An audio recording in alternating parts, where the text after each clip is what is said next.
أعوذ بالله من الشيطان الرجيم. بسم الله الرحمن الرحيم. الحمد لله رب العالمين الرحمن الرحيم مالك يوم الدين إياك نعبد وإياك نستعين اهدنا الصراط المستقيم صراط الذين أنعمت عليهم غير المغضوب عليهم ولا الضالين.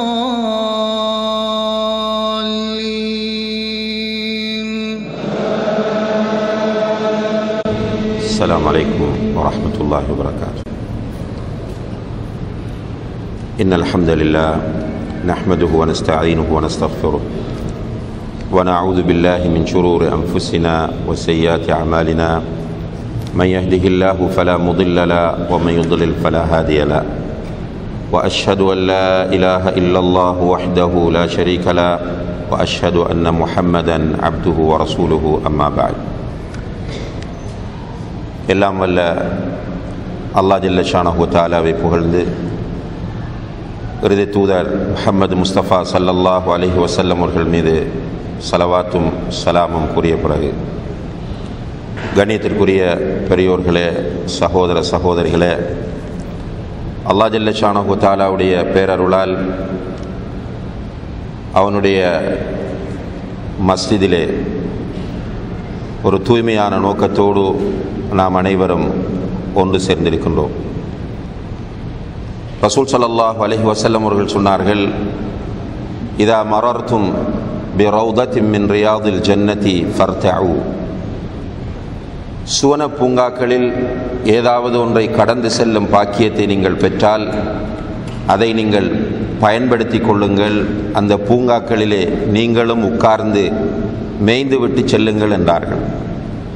சஹாபாக்கள் கேட்கிறார்கள், வமா ரியாதுல் ஜன்னதி யா ரசூலல்லாஹ், அல்லாஹுடைய தூதரே, சுவன பூங்கா என்று எதை நீங்கள் குறிப்பிடுகிறீர்கள் என்று கேட்டபோது நபி ஸல்லல்லாஹு அலைஹி வஸல்லம் அவர்கள் சொன்னார்கள், மஜாலிசு திக்ர், அல்லாஹ்வை நினைவு கூறக்கூடிய சபைகள் என்றார்கள். அவ்வாறான ஒரு சுவன பூங்காவிலே இன்று காலையிலிருந்து நீங்கள் எல்லோரும் அமர்ந்திருக்கின்றீர்கள். இந்த சந்தர்ப்பத்திலே இஸ்லாத்திற்கு எதிரான ஊடகங்களை எதிர்கொள்வது எப்படி என்ற ஒரு தலைப்பில் உங்கள் முன்னால் உரையாற்றுமாறு சகோதரர்கள் வேண்டிக் கொண்டார்கள். உண்மையிலேயே இன்றைய காலத்தில் பேசப்பட வேண்டிய மிக முக்கியமான ஒரு தலைப்பாக இந்த தலைப்பு இருந்து கொண்டிருக்கின்றது. ஊடகத்தின் வரலாறு மிக மிக பழமை வாய்ந்தது என்பது நம் எல்லோருக்கும் தெரியும். இருந்தாலும் கூட சமீபத்தில் ஏற்பட்ட கைத்தொழில் புரட்சியை தொடர்ந்து இந்த ஊடகங்கள் மிக பெரிய அளவில் வளர்ச்சியடைய ஆரம்பித்தன. அதன் உச்சகட்டத்திலே இப்போது நாம் எல்லோரும் இருந்து கொண்டிருக்கின்றோம். ஊடகங்களின் வளர்ச்சியின் உச்சகட்டம் இன்று உலகத்தை ஒரு கிராமமாக ஆக்கி ஒரு அறையாக மாற்றி இப்போது நம்முடைய கைகளுக்குள் உலகத்தை கொண்டு வந்து வைத்திருக்கிற அளவுக்கு இந்த ஊடகங்களின் வளர்ச்சி இருந்து கொண்டிருக்கின்றது. இந்த சந்தர்ப்பத்திலே இஸ்லாத்திற்கு எதிராக நிறைய ஊடகங்கள் தொழிற்பட்டு கொண்டிருப்பதை நாம் பார்க்கிறோம். இந்த நிலை ஏன் ஏற்படுகிறது என்றால், பொதுவாக கண்ணியத்திற்குரிய சகோதர சகோதரிகளே, இஸ்லாத்தை பொறுத்தவரையில் இதனுடைய ஆரம்ப காலத்திலிருந்து இது மிக கடுமையாக எதிர்க்கப்பட்டு வந்திருக்கிறது. நபி நூஹ் அலைஹிஸ்ஸலாம் அவர்களுடைய காலத்திலிருந்து அல் குர்ஆன் சொல்லக்கூடிய வரலாறுகளை நாம் பார்க்கிற போது அந்த வரலாறுகள் இஸ்லாம் எந்த அளவுக்கு இந்த உலகத்தில் இஸ்லாம் மிக கடுமையாக அந்த காலத்திலிருந்து எதிர்க்கப்பட்டு வந்திருக்கிறது. இறுதி தூதராக வந்த முஹம்மது ஸல்லல்லாஹு அலைஹி வஸல்லம் அவர்கள் மக்காவிலே இந்த இஸ்லாத்தை அறிமுகப்படுத்திய போதும் இந்த இஸ்லாம் மிக கடுமையாக எதிர்க்கப்பட்டது. ஏற்கனவே இருந்த நபிமார்கள் எதிர்க்கப்பட்டதை விட அதிகமாக நபிகள் நாயகம் ஸல்லல்லாஹு அலைஹி வஸல்லம் அவர்களும் அவர்களுடைய பிரச்சாரமும் எதிர்க்கப்பட்டிருக்கிறது. இஸ்லாத்தை எதிர்ப்பதற்காக வேண்டி மக்காவில் இருந்த முஷ்ரிக்குகள் பல்வேறு வழிமுறைகளை கடைபிடித்திருக்கின்றனர். அவ்வாறு அவர்கள் கடைபிடித்த வழிமுறைகளில் ஒன்றுதான் ஊடகம். நபி ஸல்லல்லாஹு அலைஹி வஸல்லம் அவர்களுடைய காலத்திலேயே இந்த ஊடகத்தை பயன்படுத்தி இஸ்லாத்தை எதிர்க்கக்கூடிய நிலை தோன்றியிருக்கிறது. இதற்கு ஒரு சிறந்த எடுத்துக்காட்டு வலீத் இப்னுல் முகீரா என்பவர் மக்காவில் உள்ள குறைஷிகள் எல்லோரையும், முக்கியமான தலைவர்கள் எல்லோரையும் ஒரு இடத்தில் ஒன்று சேர்க்கிறார். ஒன்று சேர்த்து அவர்களோடு உரையாடுகிறார். இப்போது ஹஜ்ஜுடைய சீசன் நெருங்குகிறது. அரபிகள் எல்லோரும் ஹஜ்ஜுக்காக வேண்டி இங்கே வர ஆரம்பிப்பார்கள். அப்படி அவர்கள் வரும்போது முஹம்மது ஸல்லல்லாஹு அலைஹி வஸல்லம் அவர்களை பற்றி அவர்கள் பேச தொடங்குவார்கள். இந்த பிரச்சாரம் அவர்களை சென்றடையும். அதற்கு முன்னர் இந்த பிரச்சாரத்தை தடுத்து நிறுத்துவதற்குரிய வழிகள் என்ன என்று நாம் ஒரு முடிவெடுக்க வேண்டும் என்று அவர் ஆலோசனை செய்கிறார். அப்படி ஆலோசனை செய்யும் போது அங்குள்ளவர்கள் ஒவ்வொரு கருத்தை சொல்லுகிறார்கள். அவர் சொல்லுகிறார், நீங்கள் எல்லோரும் ஒரு கருத்திற்கு வர வேண்டும். முரண்பட்ட கருத்துக்களை முஹம்மது ஸல்லல்லாஹு அலைஹி வஸல்லம் தொடர்பாக நீங்கள் சொல்வீர்களாக இருந்தால் வருகிற மக்களுக்கு உங்கள் தரப்பில் தவறு இருக்கிறது என்பது புரிந்துவிடும். எனவே எல்லோரும் ஒரு முடிவுக்கு வாருங்கள் என்று சொன்னதும் சிலர் சொல்கிறார்கள், முஹம்மதை நாம் ஒரு சூனியக்காரன் என்று சொல்லுவோம், அல்லது ஒரு ஜோஷியன், ஒரு சோதிடன் என்று சொல்லுவோம், அல்லது அவரை ஒரு ஷாயிர், கவிஞன் என்று சொல்லுவோம் என்று ஒவ்வொரு ஆலோசனைகளை ஒவ்வொருவராக சொல்லும் போது அந்த ஆலோசனைகளுக்கெல்லாம் வலீத் இப்னுல் முகீரா மறுப்பு சொல்கிறார். நீங்கள் இதை சொன்னால் இது அவரிடம் இல்லை, எனவே மக்கள் அவர் சொல்வதை ஏற்றுக்கொள்வார்கள். இப்படி சொல்வீர்களாக இருந்தால் அதுவும் பொருத்தமில்லை என்று ஒவ்வொன்றுக்கு மறுப்பு சொல்லும் போது அவர்கள் கேட்கிறார்கள், அப்படியாக இருந்தால் வலீதே நீங்களே ஒரு ஆலோசனையை சொல்லுங்கள் என்று கேட்டபோது அவர் சொன்னார், சாஹிர் என்று நீங்கள் சொல்லுவோம் என்று சொன்னீர்கள், அது ஒரு அளவு பொருந்தும்.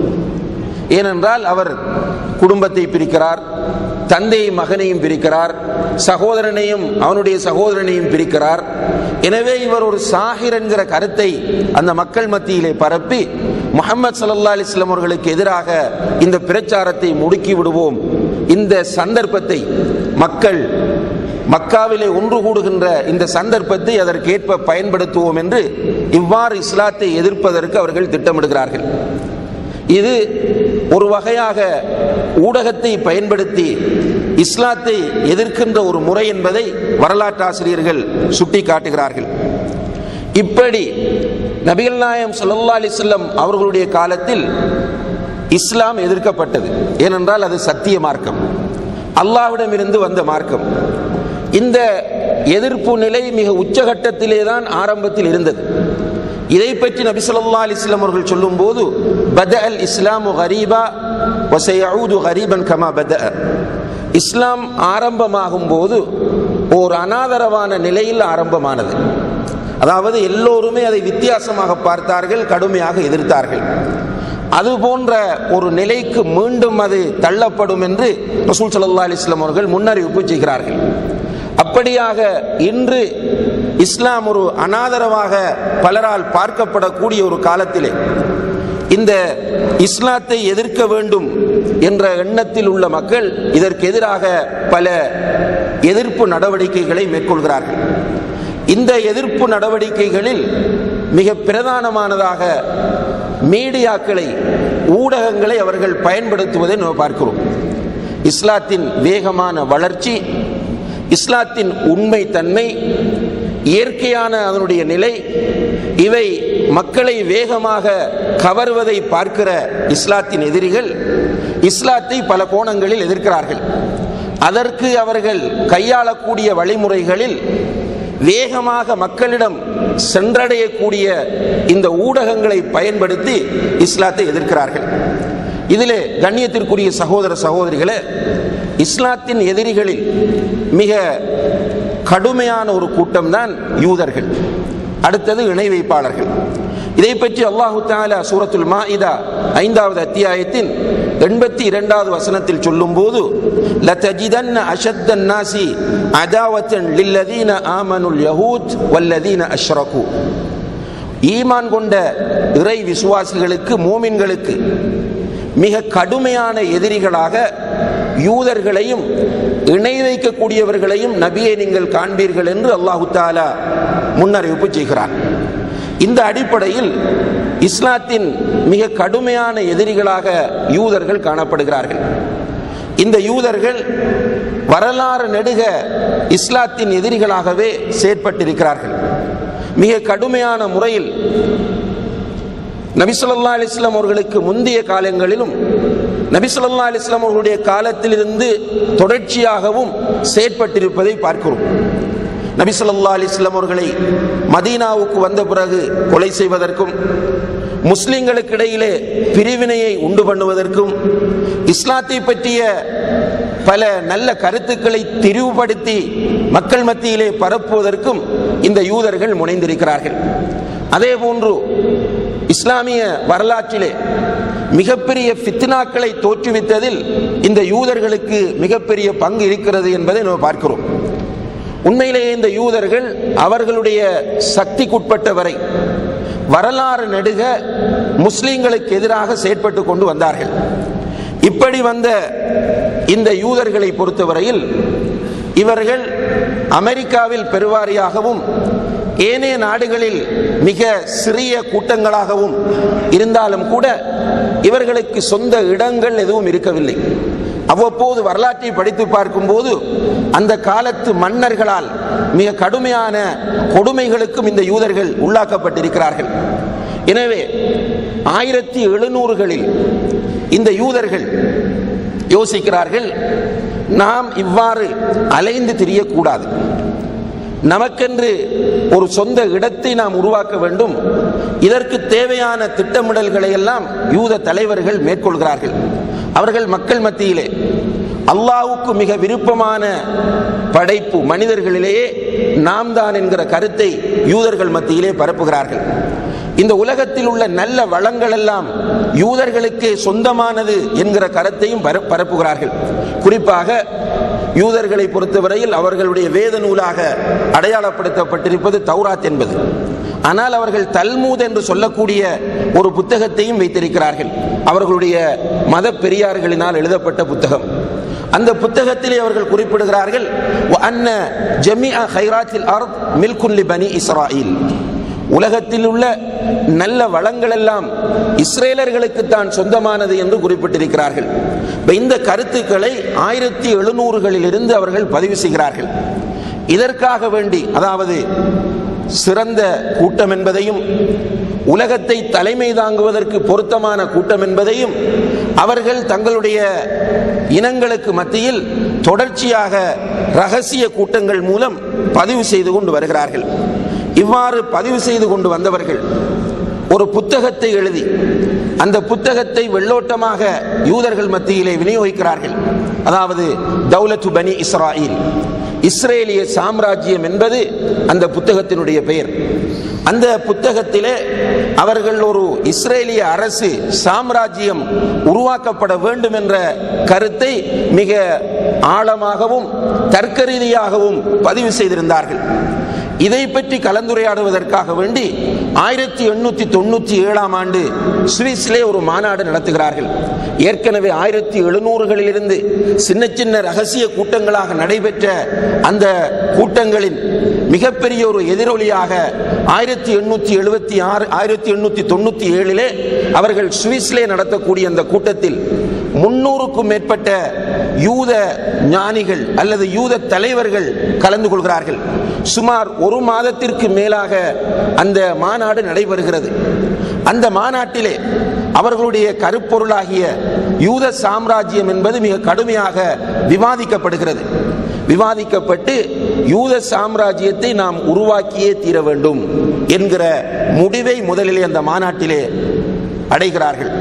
அந்த யூத சாம்ராஜ்யத்தின் எல்லைகளாக அவர்கள் வகுத்தது, முதலாவது ஷாம் பிரதேசம், அதாவது பலஸ்தீனத்தை மையமாக கொண்டதாகத்தான் அந்த யூத சாம்ராஜ்யம் இருக்க வேண்டும் என்று யோசித்தார்கள். பலஸ்தீனத்தை மையமாக கொண்டதாக அந்த யூத சாம்ராஜ்யம் உருவாக்கப்பட வேண்டும். அதன் உள்ளே சிரியா, லெபனான், ஜோர்டான், எகிப்தின் ஒரு பகுதி, மக்கா, மதீனா போன்ற நகர்கள் எல்லாம் வர வேண்டும் என்பது அவர்களுடைய திட்டமாக இருந்தது. இந்த திட்டத்தை நடைமுறைப்படுத்துவதை பற்றி அவர்கள் விவாதிக்கிற போது 1869 யூதர்களை ஒருங்கிணைப்பது, உலகை மேலாதிக்கம் செய்வது என்ற தலைப்பில் ஒரு மீட்டிங் நடத்தினார்கள். யூதர்களை ஒருங்கிணைப்பது, உலகை மேலாதிக்கம் செய்வது என்ற கருப்பொருளில் ஒரு கூட்டத்தை நடத்துகிறார்கள். அந்த கூட்டத்திற்கு ஹாகாம் ஷரோன் என்று சொல்லக்கூடியவர் தலைமை தாங்குகிறார். ஹாகாம் என்று சொன்னால் அவர்களுடைய பார்வையில் சித்தார்த்த குரு என்பது அர்த்தமாகும். அதாவது மிக முக்கியமான ஒரு குரு என்பது அவர்களுடைய அந்த பாஷையின் அர்த்தமாகும். இந்த ஹாகாம் ஷரோன் என்பவனுடைய தலைமையில் அந்த கூட்டம் நடக்கும் போது அவன் என்ன சொல்கிறான் என்றால், இந்த இலக்கை நாம் அடைய வேண்டும் என்றால், அதாவது யூதர்களை, சிதறி வாழுகிற யூதர்களை ஒருங்கிணைத்து உலகத்தை நம்முடைய ஆதிக்கத்திற்குள் கொண்டு வர வேண்டும் என்றால் நமக்கு 2 முக்கியமான அம்சங்கள் தேவை. ஒன்று தங்கம், அதாவது அந்த காலத்தில் கொடுக்கல் வாங்கலுக்குரிய மிக முக்கியமான அம்சமாக தங்கம் காணப்பட்டது பணத்துக்கு பதிலாக. எனவே தங்கமும், இரண்டாவது அவன் அந்த காலத்தை மையப்படுத்தி சொல்கிறான் பத்திரிகைகளும். இந்த 2ம் நம்முடைய கட்டுப்பாட்டுக்குள் வந்தால்தான் நாம் இந்த இலக்கை அடையலாம் என்பதை அவன் அங்கே பதிவு செய்தான். இந்த 1869 நடந்த இந்த கூட்டத்திலே சொல்லப்பட்ட இந்த செய்தியை 1897 நடந்த கூட்டத்தில் கடுமையாக விவாதிக்கிறார்கள். மீடியாக்களை பற்றி அந்த மாநாட்டிலே, யூத தலைவர்கள் கலந்து கொண்ட அந்த மாநாட்டிலே கடுமையாக விவாதித்து மீடியாக்களை பற்றிய சில முக்கியமான முடிவுகளை அவர்கள் அதில் எடுக்கிறார்கள். அதிலே முதலாவது முடிவு என்னவென்று சொன்னால், இந்த மீடியாக்களை அவர்கள் 2 கோணங்களிலே பார்க்கிறார்கள். ஒன்று, உலகத்திலே ஒழுக்கச் சீர்கேட்டை மீடியாக்களின் மூலம் ஏற்படுத்துவது. அவர்களுடைய இலக்கை அடைய வேண்டும் என்றால், கண்ணியத்திற்குரிய சகோதர சகோதரிகளே, அந்த இலக்கை அடைவதற்கு நிச்சயமாக முஸ்லிம் சமுதாயத்தில் உள்ள இளைஞர்கள் தடையாக அமைவார்கள். அவர்கள் அதை இனம் காணுகிறார்கள். எனவே முஸ்லிம் சமுதாயத்து இளைஞர்களை இலக்கற்றவர்களாக மாற்ற வேண்டும். எனவே மீடியாக்களை நம்பசப்படுத்தி நம்முடைய கட்டுப்பாட்டிற்குள் கொண்டு வந்து மீடியாக்களின் ஊடாக ஒழுக்கச் சீர்கேட்டை இந்த உலகத்திலே ஏற்படுத்துவது. இதை பற்றி அவர்களுடைய அந்த தீர்மானத்தின் தொகுப்பின் 13வது தொகுப்பிலே சொல்லுகிறார்கள். அது அரபியிலே, யஜிபு அன் நஅமல லிதன்ஹாரல் அக்லாகு ஃபி குல்லி மகான். உலகத்தின் ஒவ்வொரு மூலை முடுக்கிலும் ஒழுக்கம் வீழ்ச்சி அடைவதற்காக வேண்டி உழைப்பது நமக்கு கடமையாகும். உலகத்தின் ஒவ்வொரு மூலை முடுக்கிலும் ஒழுக்க வீழ்ச்சியை ஏற்படுத்துவதற்காக வேண்டி உழைப்பது, பாடுபடுவது நமக்கு அவசியமாகும். ஃபதஸ்ஹுலு சைதரதுனா. அப்படி ஒழுக்க வீழ்ச்சியை ஏற்படுத்தினால்தான் உலக மேலாதிக்கம் என்கிற அந்த நம்முடைய நிலையை நாம் நிலைப்படுத்தலாம். இதற்கு என்ன வழி? وَإِنَّ فُرَيْدْ مِنَّا وَسَيَضِلُّ يُعْرِضُ الْعَلَاقَاتِ الْجِنْسِيَّةِ فِي ضَوْءِ الشَّمْسِ. சிக்மண்ட் ஃப்ராய்ட் நம்முடைய இனத்தைச் சேர்ந்தவன். சிக்மண்ட் ஃப்ராய்ட் என்பவன் ஒரு முக்கியமான உளவியலாளர், உளவியலின் தந்தை என்று கூட அவனை சொல்லுவார்கள். அந்த சிக்மண்ட் ஃப்ராய்டை பற்றி அப்போது சொல்கிறார்கள், நிச்சயமாக ஃப்ராய்ட் நம்முடைய இனத்தைச் சேர்ந்தவர். இந்த சிக்மண்ட் ஃப்ராய்ட் அல் அலாகாத்துல் ஜின்சியா என்றால் பாலியல் உறவுகள். இந்த பாலியல் உறவுகளை சூரிய வெளிச்சத்திலே காட்டுவார். பாலியல் உறவுகளை சூரிய வெளிச்சத்திலே காட்டுவார் என்றால், பாலியல் உறவு என்பது கணவனுக்கு மனைவிக்கும் இடையில் உள்ளது. அது ரகசியமாக யாருக்கும் தெரியாமல் நடைபெறக்கூடியது. இதை சிக்மண்ட் ஃப்ராய்ட் வெளியில் கொண்டு வந்து விடுவார். அப்படி வெளியில் கொண்டு வரும் போது லா யப்கா ஃபீ நதர் ஷபாப் ஷைஉன் முகத்தஸ், இளைஞர்களுடைய பார்வையில் புனிதமான எதுவும் இருக்க மாட்டாது. ஃபயுஸ்பிஹு ஹம்முல் அக்பர் ஹுவ இர்வாஉ கராயிஸில் ஜின்சியா. எனவே அவனுடைய முழு இலட்சியமும், ஒரு இளைஞனுடைய முழு இலட்சியமும் தன்னுடைய பாலியல் உணர்வுகளை தனித்துக் கொள்வது, தீர்த்து கொள்வது என்பதாகவே இருக்கும். வஇந்தஇதின் தன்ஹாரு அக்லாகுஹு, அந்த நேரத்தில் அவனுடைய ஒழுக்கம் வீழ்ச்சி அடையும். எப்படி திட்டமிடுகிறார்கள் என்று பாருங்கள். மீடியாவை பயன்படுத்தி முஸ்லிம் சமூகத்திற்கு எதிராக அவர்கள் செய்யக்கூடிய மிகப்பெரிய ஒரு சதி திட்டமாக இது அன்று பேசப்படுகிறது. இந்த டிவி, டிஷ் ஆண்டனா அல்லது சேட்டலைட் அல்லது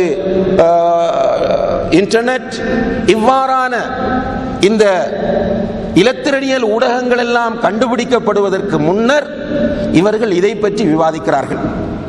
இன்றைக்கு கண்ணியத்திற்குரிய சகோதர சகோதரிகளே, இந்த அவர்களுடைய இலக்கு 1897ஆம் ஆண்டு என்று சொன்னால் கிட்டத்தட்ட எத்தனை வருடங்கள்? 100 வருடங்களுக்கு முன்னர் அவர்கள் மேற்கொண்ட இந்த திட்டம் இன்று வெற்றி அடைந்திருக்கிறதா இல்லையா? இன்றைக்கு பலஸ்தீனத்தை பாதுகாக்க வேண்டிய நம்முடைய முஸ்லிம் இளைஞனுடைய தலையிலே என்ன சிந்தனை இருக்கிறது? அவனுடைய கையிலே கொண்டு தெரிகிற அந்த மொபைல்களிலே அல்லது அவனிடம் இருக்கிற மடிகணனிகளிலே அவன் எதை சுமந்து செல்கிறான் என்பதை நம்முடைய சமுதாயத்தில் பார்க்கும்போது எவ்வளவு திட்டமிட்டு இந்த மீடியாக்களை யூதர்கள் பயன்படுத்துகிறார்கள் என்பதை நாம் புரிந்து கொள்ள முடிகிறது. குறிப்பாக விரசமான, ஆபாசமான பல திரைப்படங்கள் தயாரிக்கப்பட்டது இந்த யூத நிறுவனங்களினால் என்பது யாராலும் மறுக்க முடியாத மிகப்பெரிய உண்மையாகும். இப்படியாக ஒழுக்க வீழ்ச்சியை ஏற்படுத்துவது என்பது இந்த மீடியாக்களை ஆக்கிரமித்து அவர்கள் செய்யக்கூடிய ஒரு வேலையாக இருக்கிற அதே நேரத்தில் இன்னும் ஒரு மிக முக்கியமான வேலை, செய்திகளை திணித்து திரிவுபடுத்தி மக்கள் மத்தியிலே பொய்களை பரப்புவது.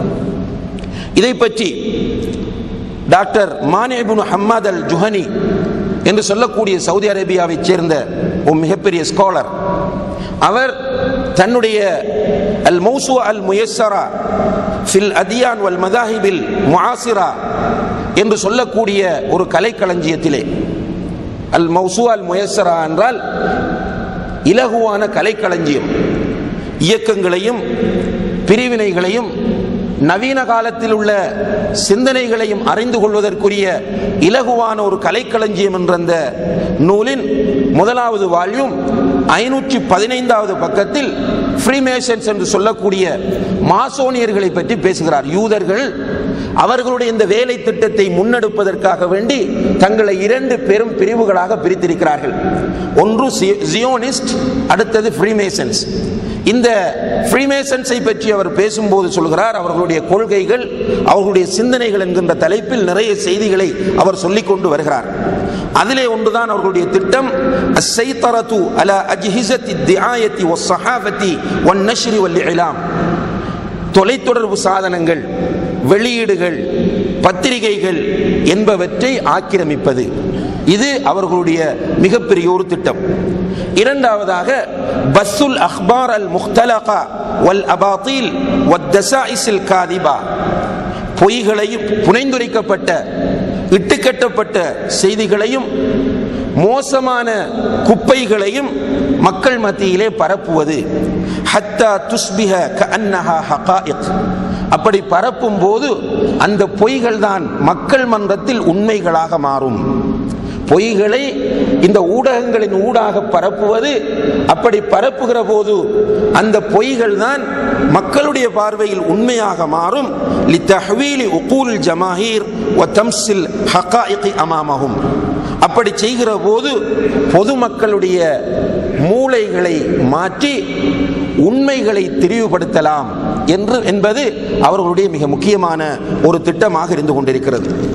இந்த அடிப்படையில் கண்ணியத்திற்குரிய சகோதர சகோதரிகளே, உலகத்தில் உள்ள மிக முக்கியமான ஊடகங்களை எல்லாம் இந்த யூதர்கள் ஆக்கிரமித்திருப்பதை பார்க்கிறோம். உதாரணமாக, உலகத்தில் உள்ள மிக முக்கியமான செய்தி நிறுவனங்கள் இவர்களுடைய கட்டுப்பாட்டிலே தான் இருக்கிறது. உலகத்திலே செய்திகளை இப்போது பரப்பும் போது சின்ன சின்ன செய்தி நிறுவனங்கள் அந்தந்த நாடுகளில் அல்லது பிரதேசங்களில் இருக்கும். அந்த செய்தி நிறுவனங்கள் எந்த சோர்ஸிலிருந்து செய்தியை எடுக்குமோ அப்படியான முக்கியமான சோர்ஸ்கள் எல்லாவற்றையும் யூதர்கள் ஆக்கிரமித்து வைத்திருக்கிறார்கள். உதாரணமாக, டைம் ஃபாக்ஸ் என்று சொல்லக்கூடிய ஒரு செய்தி நிறுவனம் இருக்கிறது. அதே போன்று ரெண்டம் என்று சொல்லக்கூடிய ஒரு செய்தி நிறுவனம் இருக்கிறது. ஷைமன் அண்ட் ஷோஸ்டர் என்று சொல்லக்கூடிய ஒரு செய்தி நிறுவனம் இருக்கிறது. அதே போல வெஸ்டர்ன், அதே போல நியூ கார்ப்பரேஷன், இவ்வாறான செய்தி நிறுவனங்கள் அமெரிக்காவில் உள்ள செய்தி நிறுவனங்கள். இந்த செய்தி நிறுவனங்களை எல்லாம் தங்களுடைய கட்டுப்பாட்டிலே யூதர்கள் வைத்திருக்கிறார்கள். அதைவிடவும் முக்கியமாக, பிரிட்டிஷிலே யூதர்களால் உருவாக்கப்பட்ட ஒரு செய்தி நிறுவனம் தான் ராய்ட்டர் என்று சொல்லக்கூடிய அந்த செய்தி நிறுவனம். அந்த செய்தி நிறுவனத்தை நிறுவியவர்கள் யூதர்கள். அந்த செய்தி நிறுவனத்தை இன்றும் சொந்தமாக வைத்திருப்பவர்கள் யூதர்கள். நீங்கள் எந்த பத்திரிகையை புரட்டி பார்த்தாலும் அந்த பத்திரிகையில் ராய்ட்டர் செய்தி ஸ்தாபனத்தை மேற்கோள் காட்டாமல் செய்திகள் வராது. ஏதாவது ஒரு செய்தியாவது ராய்ட்டர் செய்தி ஸ்தாபனத்தை மேற்கோள் காட்டித்தான் வரும். ஆனால் அந்த செய்தி ஸ்தாபனம் முழுக்க முழுக்க யூதர்களுக்கு சொந்தமானது. அதே போன்று கண்ணியத்திற்குரிய சகோதர சகோதரிகளே, ஊடகங்களிலே மிக முக்கியமான ஒன்றுதான் மக்கள் மத்தியிலே வேகமாக செல்வாக்கு செலுத்தக்கூடிய ஊடகம் சினிமா துறை. இந்த சினிமாவை நீங்கள் எடுத்து பார்த்தாலும் சினிமாவை யூதர்கள் நிறைய ஆக்கிரமித்து வைத்திருக்கிறார்கள். ஹாலிவுட் எல்லோருக்கும் பிரபல்யமாக பேசப்படக்கூடிய ஒரு திரையுலகம். இந்த ஹாலிவுட் திரையுலகத்தின் மிக முக்கியமான ஒரு நிறுவனம் தான் பாரமவுண்ட் என்று சொல்லக்கூடிய ஒரு நிறுவனம். நல்ல ஹாலிவுட் திரைப்படங்களை தயாரிப்பதில் பிரசித்தி பெற்றிருக்கக்கூடிய ஒரு நிறுவனம் பாரமவுண்ட் என்று சொல்லக்கூடிய இந்த நிறுவனம். இந்த நிறுவனம் லூயிஸ் மேயர் என்று சொல்லக்கூடிய ஒரு யூதனுக்கு சொந்தமான நிறுவனமாக இருந்து கொண்டிருக்கிறது. அதே போன்று மெட்ரோ கோல்டன் என்று சொல்லக்கூடிய நிறுவனமும் ஹாலிவுட் திரைப்படங்களை தயாரிக்கின்ற நிறுவனங்களில் மிக முக்கியமானது. இதன் 3/2 பங்கு யூதர்களுக்கு சொந்தமானதாக இருக்கிறது. அதே போன்று ஃபாக்ஸ் என்று சொல்லக்கூடிய அந்த ஹாலிவுட் சினிமா நிறுவனம், இதுவும் வில்லியம் ஃபாக்ஸ் என்று சொல்லக்கூடிய யூதனுக்கு சொந்தமானதாக இருக்கிறது. அதே போல யுனிவர்சல் என்று சொல்லக்கூடிய நிறுவனம் கார்ல் லைமி என்று சொல்லக்கூடிய ஒரு யூதனுக்கு சொந்தமான நிறுவனமாக இருந்து கொண்டிருக்கிறது. இப்படி சினிமா துறையை எடுத்துக்கொண்டாலும் யூதர்களுடைய செல்வாக்கும் ஆக்கிரமிப்பும் அதிலே மிக பெரிய அளவில் இருப்பதை நாம் பார்க்கிறோம். அதே போல பிரிட்டிஷில் இருக்கக்கூடிய 280க்கும் மேற்பட்ட சினிமா நிறுவனங்களை யூதர்கள் ஆக்கிரமித்து வைத்திருக்கிறார்கள். அதாவது யூதர்களுடைய கட்டுப்பாட்டிலே பிரிட்டிஷில் இருக்கக்கூடிய சினிமா நிறுவனங்களில் 280க்கும் அதிகமான நிறுவனங்கள் காணப்படுகின்றன.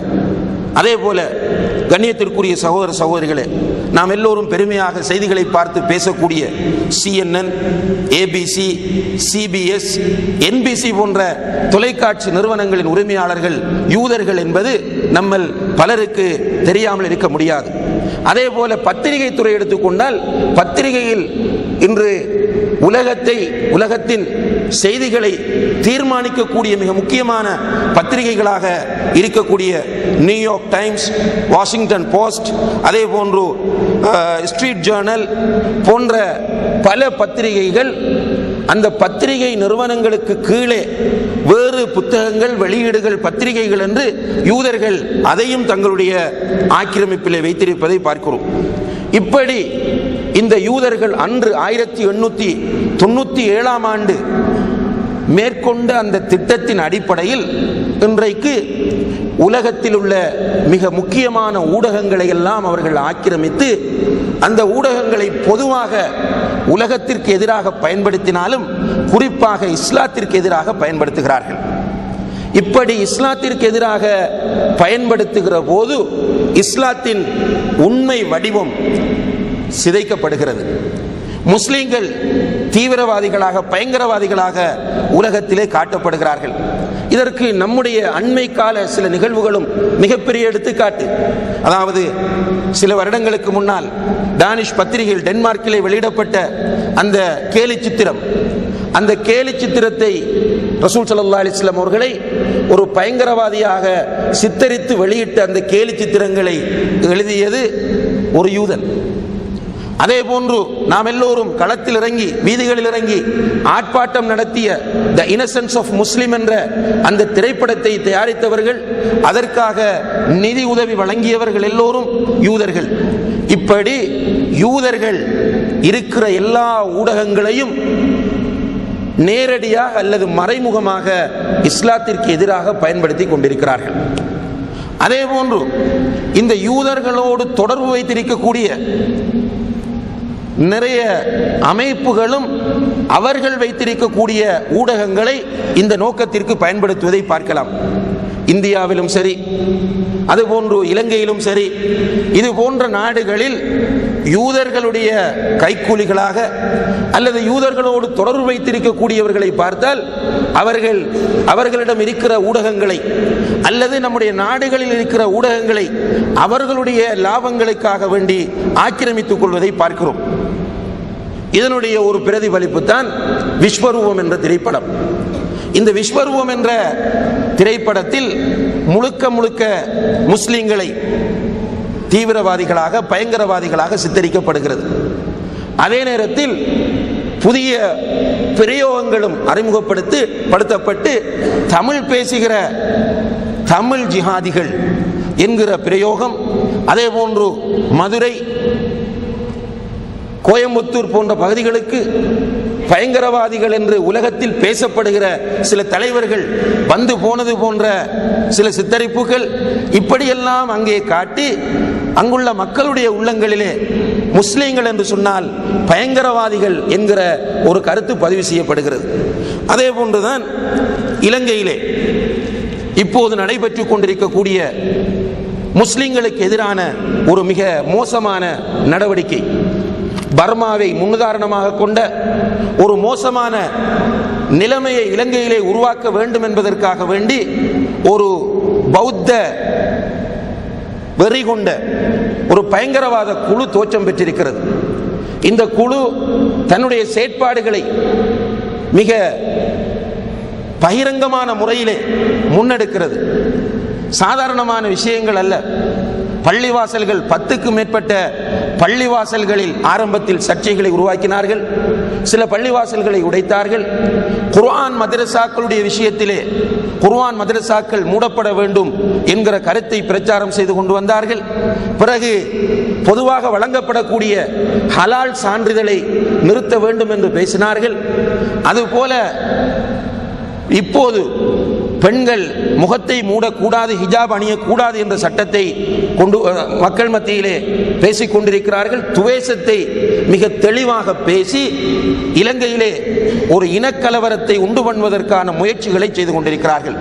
குறிப்பாக கண்ணியத்திற்குரிய சகோதர சகோதரிகளே, 1915ஆம் ஆண்டு இலங்கையிலே மிக மோசமான ஒரு பயங்கரமான இனக்கலவரம் சிங்களவர்களால் தோற்றுவிக்கப்பட்டு பல முஸ்லிம்கள் அதிலே படுகொலை செய்யப்பட்டார்கள். பல கோடிக்கணக்கான முஸ்லிம்களுடைய உடைமைகள் நாசமாக்கப்பட்டன. இதே போன்ற ஒரு நிகழ்வை 2015ஆம் ஆண்டுக்குள் நடத்த வேண்டும் என்ற ஒரு மறைமுகமான திட்டம் அவர்களிடம் இருப்பதையும் சில அவதானிகள் குறிப்பிட்டுக் கொண்டிருக்கிறார்கள். இங்கே நாம் என்ன சொல்ல வருகிறோம் என்று கேட்டால், இந்த பொது பலசேனை என்று சொல்லக்கூடிய இந்த அமைப்புக்கும் இஸ்ரேலுக்கும் இடையிலே நெருங்கிய தொடர்பு இருக்கிறது. நிறைய பேர் இஸ்ரேலுக்கு போய் வந்திருக்கிறார்கள், அல்லது இஸ்ரேலிலிருந்து வரக்கூடிய முக்கியமான நபர்களை அவர்கள் தங்கியிருக்கக்கூடிய ஹோட்டல்களுக்கு சென்று இந்த பொது பலசேனை என்ற அமைப்பின் உறுப்பினர்கள் சந்தித்திருக்கிறார்கள். இதனால் அவர்களும் அவர்களிடம் உள்ள ஊடகங்கள் எல்லாவற்றையும் முஸ்லிம்களுக்கும் இஸ்லாத்திற்கும் எதிராக பயன்படுத்துகிறார்கள். குறிப்பாக 18க்கும் மேற்பட்ட இணையதளங்களை இவர்கள் வைத்திருப்பதாக தகவல்கள் கூறுகின்றன. இந்த 18க்கும் மேற்பட்ட இணையதளங்களின் ஊடாக இஸ்லாத்தை பற்றி ஒரு தப்பபிப்பிராயத்தை ஏற்படுத்துவது, முஸ்லிம்களுக்கு எதிராக பௌத்தர்களை தூண்டிவிடுவது, இனக்கலவரத்தை உருவாக்குவது. இந்த 18க்கும் மேற்பட்ட இணையதளங்கள் இலங்கையிலிருந்து மேற்கொள்ளப்படவில்லை. மாறாக இந்த இணையதளங்கள் நோர்வேயிலிருந்து அந்த சிங்கள சமூகத்தைச் சேர்ந்த 2 பெண்களால் நிர்வகிக்கப்படுகிறது என்பதை பார்க்கிற போதுதான் இஸ்லாத்திற்கு எதிராக மீடியாக்களை எப்படி பயன்படுத்த வேண்டும் என்பதில் இஸ்லாத்தின் எதிரிகள் கவனம் செலுத்துகிறார்கள் என்பதை நாம் புரிந்து கொள்ளக்கூடியதாக இருக்கிறது. இப்படி அவர்கள் ஒரு பக்கம் செய்ய, இன்னும் ஒரு பக்கம் மேற்கத்திய கிறிஸ்தவ உலகம் இஸ்லாத்தின் மீது ஒரு வகையான காழ்ப்புணர்வை கொண்டுள்ளது. அதற்கு வரலாற்று பின்னணிகள் நிறைய இருக்கின்றன. குறிப்பாக அவர்கள் மேற்கொண்ட சிலுவை போராட்டங்களை முஸ்லிம்கள் முறியடித்தார்கள். அந்த சிலுவை போராட்டங்களிலே மிகப்பெரிய நாடுகள் தோல்வி அடைந்தன. பிரிட்டிஷ், ஜெர்மன், இத்தாலி, பிரான்ஸ் போன்ற நாடுகள் அந்த சிலுவை யுத்தங்களிலே சுல்தான் சலாஹுத்தீன் அய்யூபியிடம் தோல்வியை சந்தித்து கால்கள் பிடரியில் பட ஓட்டமெடுத்த வரலாறு அவர்களுக்கு நினைவிருக்கிறது. எனவே மேற்கத்திய கிறிஸ்தவம் இஸ்லாத்தின் மீது மிகப்பெரிய ஒரு காழ்ப்புணர்வோடு இருந்து கொண்டிருக்கிறது. அந்த காழ்ப்புணர்வை அவர்கள் வெளிப்படுத்துவதற்காக வேண்டி முஸ்லிம்களுக்கு எதிரான செய்திகளை அவர்கள் திரிவுபடுத்துவதும், முஸ்லிம்களுக்கு எதிராக செய்திகளை அவர்கள் இட்டுக்கட்டி சொல்வதும், முஸ்லிம்கள் பற்றிய செய்திகளை திரிவுபடுத்துவதும், இஸ்லாத்தை பற்றிய உண்மைகளை திரிவுபடுத்தி உலகத்திற்கு காட்டுவதும் என்று அவர்கள் பல கோணங்களிலே முயற்சி செய்து கொண்டிருக்கிறார்கள். இப்படி பார்க்கிற போது நபிகள் நாயகம் ஸல்லல்லாஹு அலைஹி வஸல்லம் அவர்கள் ஒரு முன்னறிவிப்பு செய்தார்களே, யூஷிகு அன் ததா அலைக்குமுல் உமம் கமா ததாஅல் அக்லத்து இலா குஸ்அத்திஹா. உணவு தட்டில் வைக்கப்பட்ட உணவை உண்டு முடிப்பதற்காக வேண்டி மற்ற சமூகங்கள் எல்லாம் ஒருவரை மாறி மாறி அழைக்கிற காலம் மிக தூரத்தில் இல்லை என்று சொன்னார்களே, அப்படியான ஒரு காலம் போன்று இன்று முஸ்லிம் சமூகம் மாறி இருக்கிறது. நபிகள் நாயகம் ஸல்லல்லாஹு அலைஹி வஸல்லம் அவர்கள் முன்னறிவிப்பு செய்த அந்த வேலையை பார்க்கிறோம். அதாவது நம்மோடு நன்றாக சிநேகமாக இருக்கிறவர்கள் என்று நினைக்கிறவர்களும் நம்மோடு சந்தேகத்தோடு தான் பழகுகிறார்கள். சில சகோதரர்கள் இஸ்லாத்திற்கு வருவார்கள். அந்த சகோதரர்களை அழைத்து நீங்கள் கேளுங்கள், நீங்கள் இஸ்லாத்திற்கு வருவதற்கு முன்னர் முஸ்லிம்களை பற்றியும் இஸ்லாத்தை பற்றியும் உங்களுக்கு என்ன அபிப்பிராயம் இருந்தது, உங்களுடைய கருத்து என்ன என்று கேட்டால் அவர்கள் மனம் விட்டு சொல்கிறார்கள், ஏற்கனவே நாம் முஸ்லிம்கள் என்றால் தீவிரவாதிகள், பயங்கரவாதிகள் என்றுதான் நினைத்துக் கொண்டிருந்தோம். சில நேரங்களிலே இவ்வாறான நிகழ்ச்சிகளை, உதாரணமாக காயல்பட்டினத்தில் இருக்கக்கூடிய தாவா சென்டர் ஒரு சிடி வெளியிட்டிருந்தது. அந்த சிடியை உங்களில் பலர் பார்த்திருப்பீர்கள். இஸ்லாத்திற்கு வந்த ஆண்களும் பெண்களும் அவர்களுடைய அந்த வரலாற்றை சுருக்கமாக பேசுகிறார்கள். அப்போது அவர்கள் சொல்கிறார்கள், இஸ்லாத்திற்கு வந்த பிறகுதான் இஸ்லாம் என்றால் என்ன என்று எங்களுக்கு புரிகிறது. வருவதற்கு முன்னால் இஸ்லாத்தை பற்றிய மிக பயங்கரமான கருத்துக்கள் தான் எங்களுக்கு தரப்பட்டன. இஸ்லாத்திற்கு நான் போகப் போகிறேன் என்று சொல்லுகிற போது என்னுடைய பெற்றோர் அந்த பயங்கரவாத மார்க்கத்திற்கா, அந்த பயங்கரவாத கூட்டத்தோடு நீங்கள் சேர்ந்து கொள்ளப் போகிறீர்கள் என்று கேட்டார்கள் என்று அவர்கள் வாக்குமூலம் தருகிறார்கள். எதை காட்டுகிறது என்று சொன்னால், இன்றைக்கு முஸ்லிம்களை உலகத்தில் உள்ள எல்லா சக்திகளும் தனிமைப்படுத்தி ஒரு வித்தியாசமான பார்வை பார்க்கிறது. எல்லோருமே அவர்களுக்கு இடையில் நிறைய பிரிவினைகள் இருக்கின்றன. யூதர்களுக்கு கிறிஸ்தவர்களை பிடிக்காது, கிறிஸ்தவர்களுக்கு மற்ற மதத்தினரை பிடிக்காது. இவ்வாறான முரண்பாடுகள் அவர்களுக்கு இடையில் இருந்தாலும் கூட முஸ்லிம் என்று வருகிற போது அந்த முஸ்லிமை தனிமைப்படுத்தி அவனை கருவறுப்பதற்கும் முஸ்லிமுடைய குரல் வளையை நிறுத்தி விடுவதற்கும் எல்லோரும் ஒன்று சேரக்கூடிய ஒரு பயங்கரமான காலத்திலே நாம் வாழ்ந்து கொண்டிருக்கிறோம். இந்த வகையிலே அவர்கள் அனைவருமே அவர்களுடைய கைகளில் கிடைக்கக்கூடிய மீடியாக்களை இஸ்லாத்திற்கு எதிராக சமய ரீதியிலும், அதாவது மார்க்க ரீதியிலும், அதே போன்று சமுதாய ரீதியிலும், அரசியல் ரீதியிலும் முஸ்லிம்களுக்கு எதிராக பயன்படுத்துவதற்கு முயற்சி செய்து கொண்டிருக்கக்கூடிய இந்த காலகட்டம் நாம் எல்லோரும் தெளிவாக பார்த்து கொண்டிருக்கிற ஒரு காலகட்டமாக இருக்கிறது. இந்த விஷயம் நான் சொல்லித்தான் நீங்கள் தெரிய வேண்டும் என்கிற அளவுக்கு அந்நியமான ஒரு விஷயம் கிடையாது, புதுமையான ஒரு விஷயமும் கிடையாது. நாம் எல்லோரும் செய்தித்தாள்களில், டிவிகளில், ரேடியோக்களில், இன்டர்நெட்டில் என்று எல்லா இடங்களில் பார்த்தாலும் எல்லா இடங்களிலும் இஸ்லாத்திற்கு எதிரான ஏதாவது ஒரு செய்தியை அன்றாடம் பார்த்து கொண்டே இருக்கிறோம். இந்த நேரத்திலே இந்த இஸ்லாத்தை எதிர்க்கக்கூடிய, முஸ்லிம்களை எதிர்க்கக்கூடிய இந்த மீடியாக்களை நாம் எவ்வாறு எதிர்கொள்வது என்பதை பற்றி சிந்திப்பது நம் எல்லோருக்கும் கடமையாக இருந்து கொண்டிருக்கிறது. கண்ணியத்திற்குரிய சகோதர சகோதரிகளே, எத்தனையோ செய்தி நிறுவனங்கள், உதாரணத்திற்கு தான் யூத நிறுவனங்கள் ஆக்கிரமித்திருக்கக்கூடிய ஒரு சிலவற்றை இங்கே குறிப்பிட்டோம். ஆனால் அதனுடைய பட்டியலை எடுத்து பேசினால் மணிக்கணக்கில் அந்த பட்டியலையிலே படித்துக் கொண்டிருக்கலாம். அந்த அளவுக்கு செய்தி நிறுவனங்களையும் செய்தி ஊடகங்களையும் டிவிகளையும் ரேடியோக்களையும் இணையதளங்களையும் அவர்கள் பத்திரிகைகளையும் புத்தகங்களையும் நாளாந்த சஞ்சிகைகளையும் என்று அவர்கள் ஆக்கிரமித்து வைத்துக் கொண்டிருக்கக்கூடிய இந்த நேரத்தில் மீடியாவோடு முஸ்லிம்களுக்கு இருக்கக்கூடிய உறவு என்ன என்று பார்க்கும்போது இன்னும் நமக்கு விவாதித்து முடியவில்லை. எது கூடும் எது கூடாது என்று விவாதித்து இன்னும் நமக்கு முடியவில்லை. அதே நேரத்திலே நமக்கென்று ஏதாவது ஒரு நல்ல மீடியா இருக்கிறதா என்று கேட்டால் எல்லோருமே ஏகோபித்த குரலில் சொல்கிறோம் இல்லை என்று.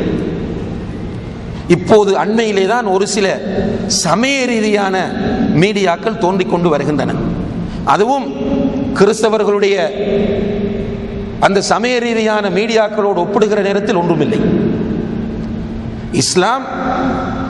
இஸ்லாத்தை பரப்புவதற்கு முதலாவது பயன்படுத்தியது மீடியாவைத்தான். ரசூல் ஸல்லல்லாஹு அலைஹி வஸல்லம் அவர்கள் நபியாக ஆக்கப்பட்டு வீட்டிலே வந்து இருக்கும் போது அல்லாஹ் சொல்கிறான், யா அய்யுஹல் முத்தஸிர் கும் ஃபஅன்திர், போர்த்தி கொண்டிருப்பவரே எழுந்து சென்று மக்களுக்கு எச்சரிக்கை செய், உனக்கு தரப்பட்ட பொறுப்பை மக்களுக்கு நீ சொல்லு என்று சொன்னபோது நபி ஸல்லல்லாஹு அலைஹி வஸல்லம் அவர்கள் அந்த காலத்து மக்கள் பயன்படுத்திய மீடியாவை பயன்படுத்துகிறார்கள். அந்த காலத்திலே உள்ள மக்கள் என்ன மீடியாவை பயன்படுத்தினார்கள் என்றால், ஏதாவது ஒரு சீரியஸான மேட்டரை சொல்ல வேண்டும் என்றால் சஃபா மலையில் ஏறி நதீருல் உரியான் என்று சொல்லக்கூடிய ஒரு முறை, அதாவது தங்களுடைய ஆடையை கழற்றி அங்கே மக்கள் மத்தியிலே காட்டுவார்கள். காட்டினால் எல்லோரும் ஒரு ஆபத்து நடந்து விட்டது என்று அந்த இடத்திற்கு ஒன்று சேர்வார்கள். நபிகள் நாயகம் ஸல்லல்லாஹு அலைஹி வஸல்லம் அவர்களும் அந்த நதீருல் உரியான் என்கிற முறையைத்தான் பயன்படுத்துகிறார்கள். இந்த குர்ஆன் வசனம் இறங்கியதும் உடனே சஃபா மலைக்கு வருகிறார்கள், தன்னுடைய ஆடையை கழட்டி வீசுகிறார்கள், மக்கள் எல்லோரும் அங்கே ஒன்று சேர்கிறார்கள். அந்த நேரத்தில் ரிசாலத்தை எத்தி வைக்கிறார்கள். ஆனால் இன்றைக்கு நம்முடைய நிலைமை என்னவென்றால், மீடியாக்கள் பற்றிய ஒரு தெளிவான சிந்தனையும் பார்வையும் இல்லாத ஒரு சமூகமாக இருந்து கொண்டிருக்கிறோம். கிறிஸ்தவர்கள் அவர்களுடைய சமயத்தை போதிப்பதற்காக வேண்டி மீடியாக்களை மேக்சிமம் அவர்கள் பயன்படுத்தி கொண்டிருக்கிறார்கள். நாம் மீடியாக்களை சமயத்தை போதிப்பதற்காகவாவது நல்ல முறையிலே பயன்படுத்துகிறோமா என்று கேட்டால் இல்லை. நம்முடைய மீடியாக்கள் என்று ஏதாவது ஒரு மீடியாவை திறந்தால் நமக்கிடையில் உள்ள சண்டைகள் தான் மீடியாவில் வரும். இஸ்லாத்தின் மகிமையை சொல்வதற்கு பதிலாக இஸ்லாத்தின் மீது சுமத்தப்படுகிற குற்றச்சாட்டுகளை இந்த சமுதாயத்திற்கு எடுத்துச் சொல்லி அதை பற்றிய தெளிவை ஏற்படுத்துவதற்கு பதிலாக, அல்லாஹ்வை யாரென்று அறிமுகப்படுத்துவதற்கு பதிலாக, நபிகள் நாயகத்தின் மாண்புகளை இந்த உலகத்திற்கு எடுத்துச் சொல்வதற்கு பதிலாக நம்முடைய மீடியாக்களை திறந்து பார்த்தால் அது அரபு மீடியாவாக இருக்கலாம், அல்லது நம்முடைய தாய்மொழிகளிலே வரக்கூடிய தமிழ் மீடியாக்களாக இருக்கலாம். திறந்து பார்த்தால் அங்கே சண்டைகள் தான் காணப்படுகிறது. இந்த அளவுக்குத்தான் மீடியாவை நாம் பயன்படுத்தி கொண்டிருக்கிறோம். கண்ணியத்திற்குரிய சகோதர சகோதரிகளே, இவ்வாறான நேரத்திலே இன்று முஸ்லிம் சமூகம் தன்னுடைய உண்மை நிலையை இந்த உலகத்திற்கு எடுத்துச் சொல்லவும், முஸ்லிம்களை பாதுகாக்கவும், முஸ்லிம்களுடைய உரிமைக்காக போராடவும் இன்றைக்கு நிச்சயமாக நமக்கு தனியான டிவி சேனல்கள், நாளாந்த பத்திரிகைகள் தேவை என்பதில் இரண்டாவது கருத்து யாருக்கும் கிடையாது. ஆனால் இந்த டிவி சேனல்களையும் பத்திரிகைகளையும் உருவாக்குவது யார்? என்னாலும் உங்களாலும் அல்லது தாவா களத்தில் இருக்கிற ஒரு சிலராலும் இது சாத்தியமா என்று கேட்டால் இது மிகப்பெரிய ஒரு ப்ராஜெக்ட். நம்முடைய சமுதாயத்தினால் செய்ய முடியாமல் இல்லை. ஆனால் திட்டமிட்டு இந்த சமுதாயம் கருவறுக்கப்படுகிறது. மேற்குலகம் முஸ்லிம் உலகத்திற்கு எதிராக மேற்கொள்ளக்கூடிய சதி திட்டங்களிலே மிக முக்கியமான ஒரு திட்டம்தான் மூளைசாலிகளை வாங்கி விடுவது. ஹிஜ்ரத்துல் உக்கூல் என்று சொல்வார்கள். மூளைசாலிகளின் வெளியேற்றம். ஒரு நல்ல திறமைசாலி இங்கே உருவாகிறார் என்றால் அவருக்கு உடனடியாக அமெரிக்காவிலே கிரீன் கார்டு கொடுத்து விடுவார்கள், அல்லது வேறொரு நாட்டிலே நல்ல ஒரு ஆஃபரை கொடுத்து இங்கே வந்துவிடு என்று சொல்வார்கள். அந்த நாடுகளிலே அவர்கள் போய் தஞ்சமடைந்து அவர்களுக்கு சில நேரங்களில் ஊதுகுழல்களாக மாறிவிடுவதை பார்க்கிறோம். அவர்கள் சதித்திட்டம் செய்து கொண்டிருக்கிறார்கள். நம்முடைய சமூகம் அதை புரிந்து கொள்ளாமல் திறமையானவர்களை, கெட்டிக்காரர்களை, மூளைசாலிகளை வைத்திருப்பதை பற்றி யோசிக்காமல் சாதாரணமாக அவர்களை இழந்துவிடக்கூடிய ஒரு நிலையை நம்முடைய சமுதாயத்தில் நாம் பார்த்து கொண்டிருக்கிறோம். ஆனால் இப்படி நம்முடைய சமுதாயம் தொடர்ந்து போகுமாக இருந்தால், கண்ணியத்திற்குரிய சகோதர சகோதரிகளே, நம்முடைய சமுதாயத்தின் நிலை மிக பயங்கரமானதாக மாறிவிடும். இந்தியாவிலே என்ன நடக்கிறது என்பதை நீங்கள் எல்லோரும் அறிவீர்கள். அங்கே இஸ்லாத்திற்கு எதிரான அந்த கும்பல், குறிப்பாக தமிழ்நாடு போன்ற இடங்களில் எல்லாம் ஒவ்வொரு எலெக்ஷனிலும் தொடர்ந்தும் அதிகப்படியான வாக்குகளை நாளுக்கு நாள் அதிகரித்து செல்லக்கூடிய நிலையை பார்க்கிறோம். அதே போன்று இலங்கையிலே என்ன நடக்கிறது என்பது நம்ம எல்லோருக்கும் இப்போது தெரிந்திருக்கும். அதே போன்று பர்மாவிலே என்ன நடக்கிறது, காஷ்மீரத்திலே என்ன நடக்கிறது, இப்படி அரபு உலகத்தை திரும்பி பார்த்தால் சிரியாவிலே என்ன நடக்கிறது, இவ்வாறு எகிப்திலே என்ன நடக்கிறது என்பதையெல்லாம் நாம் பார்க்கும்போது முஸ்லிம் சமூகம் தொடர்ந்தும் இந்த உறக்க நிலையில் இருக்குமாக இருந்தால் முஸ்லிம் சமூகம் மிக இருண்ட பயங்கரமான ஒரு எதிர்காலத்தை சந்திக்க வேண்டிய ஒரு நிலை உருவாகும் என்பதை சரியான முறையில் நாம் எல்லோரும் புரிந்து கொள்ள வேண்டும். எனவே இந்த மீடியாக்கள், மாற்று மீடியாக்களை உருவாக்க வேண்டிய கட்டாய தேவை நமக்கு இருக்கிறது. முஸ்லிம் பயங்கரவாதி என்று சொன்னால் முஸ்லிம் பயங்கரவாதி அல்ல என்பதை காட்ட வேண்டும். தி இன்னசென்ஸ் ஆஃப் முஸ்லிம் என்று ஒரு திரைப்படம் வருகிறது என்றால் அதற்கு இஸ்லாமிய ஷரியாவின் எல்லைகளுக்கு உட்பட்ட ஒரு நல்ல மாற்று ஃபில்ம் வர வேண்டும். வெறுமனே பயானை மட்டும் மக்கள் கேட்டுக்கொண்டிருப்பார்கள் என்று நினைக்க கூடாது. இந்த தமாம் ஏரியாவிலே எத்தனையோ தமிழ் பேசுகிற மக்கள் இருக்கிறார்கள். இன்றைக்கு இங்கே அரை நாள் நிகழ்ச்சி அல்லது ஒரு நாள் நிகழ்ச்சி என்றால், அல்லது ஜுபைலிலே ஒரு நாள் நிகழ்ச்சி என்றால் தமிழ் பேசுகிற எல்லோரும் ஒன்றாக வந்து உட்கார்ந்து பயானை கேட்டுக் கொண்டிருப்பார்களா? நிச்சயமாக இல்லை. சிலரை அந்த சினிமா ஊடாக சென்றுதான் அவர்களுக்கு சில கருத்துக்களை பதிவு செய்ய வேண்டியிருக்கிறது. கலைத்துறையிலே செல்வாக்கு செலுத்தி அந்த கலைத்துறையின் ஊடாக அவற்றை இஸ்லாமியமயப்படுத்தி, இஸ்லாமியைசேஷன் என்று சொல்லக்கூடிய அந்த இஸ்லாமியமயமாக்கலை மேற்கொண்டு சினிமாவை இஸ்லாமியமயப்படுத்த வேண்டும், கலையை இஸ்லாமியமயப்படுத்த வேண்டும். இவ்வாறான வேலை திட்டங்கள் செய்யாமல் பள்ளிவாசலுக்குள் 25 பேர் சேர்வது, ஒரு தாவா இயக்கம் என்கிற பேரில் ஒரு 50 பேர் ஒரு கமிட்டியை ஆரம்பிப்பது, நாம் எல்லோரும் நினைப்பது நாம் தான் முழு சமூகமும் நாம் நினைக்கிறது தான் உலகம் என்று நினைத்துக் கொண்டு கண்களை இறுக மூடிக்கொண்டு இருட்டாக இருக்கிறது என்று நினைத்துக் கொண்டிருப்போமாக இருந்தால் எல்லாவற்றையும் இழந்து விடுவோம். இன்றைக்கு விஸ்வரூபம் என்ற திரைப்படம் வெளியிடப்பட போகிறது என்று சொன்னபோது தமிழ்நாட்டு முஸ்லிம்கள் விழிப்படைந்தார்கள். 23 அமைப்புகள் ஒன்று சேர்ந்தன. ஒரு நல்ல பாடத்தை தமிழ் திரையுலகத்திற்கு அவர்கள் படித்துக் கொடுத்திருக்கிறார்கள். சில வாத பிரதிவாதங்களும் விமர்சனங்களும் இருந்தாலும் கூட இதற்கு பிறகு ஒரு சினிமா தயாரிப்பாளன் தமிழ்நாட்டை பொறுத்தவரையில் ஒரு ஆக்கப்பூர்வமாக சிந்திப்பான். முஸ்லிம்களை சினிமாவின் ஊடாக இப்படி பயங்கரவாதியாக காட்டினால் மிகப்பெரிய ஆபத்தை நாம் சந்திக்க வேண்டி வரும் என்பதை அவனுக்கு உணர்த்தி இருக்கிறார்கள். அதே போன்று இலங்கையை பொறுத்தவரையிலே இன்றைக்கு ஆளுக்கால் சண்டை பிடித்திருந்த அந்த சமூகம் இன்றைக்கு அகில இலங்கை ஜம்மியத்துல் உலமா என்ற அந்த அமைப்பின் கீழ் ஒன்றுபட்டிருக்கிறது. முஸ்லிம்களுடைய பிரச்சனை என்று வருகிற போது வஹாபியா, சலஃபியா அல்லது தப்லீகா, ஜமாத்தே இஸ்லாமியா என்று எதிரி பார்க்க மாட்டான். அவன் முஸ்லிம் என்றுதான் பார்ப்பான். எனவே முஸ்லிம் சமூகத்தின் ஒரு தலைமைத்துவம் தேவை என்ற விஷயம் உணரப்படுகிறது. இந்த விஷயத்தை நாம் எல்லோரும் உணர்ந்து கொள்ள வேண்டும் சகோதரர்களே. எனவே நாம் கலைகளை இஸ்லாமியப்படுத்துதல் என்று பேசும்போது சிலருக்கு ஒரு புதினமாக ஆச்சரியமாக இருக்கும். அப்படி அல்ல. இன்றைக்கு இதை நாம் எப்படி பயன்படுத்தி இஸ்லாத்தை பற்றி தப்பாக சித்தரிக்கிறவர்கள், முஸ்லிம்களுக்கு எதிராக பேசுகிறவர்களுக்கு நாம் பதிலடி கொடுக்கலாம் என்பதை பற்றி ஆய்வு செய்ய வேண்டிய ஒரு கட்டாயமான தேவை இன்று இருந்து கொண்டிருக்கிறது என்பதை முதலில் நாம் கவனத்தில் கொள்ள வேண்டும்.